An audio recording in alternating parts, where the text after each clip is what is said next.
For this task you will require a CorDEX Instruments replacement fuse kit. Using the fuse removal tool, grip either side of the fuse ceramic body and pull the blown fuse from the battery fuse holder. Ensure the fuse holder is not removed, as this will cause irreversible damage to the battery.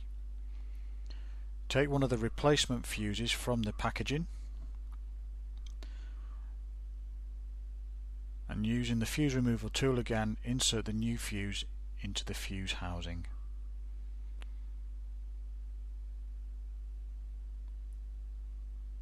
The replacement fuse holder can now be discarded, as this is no longer required.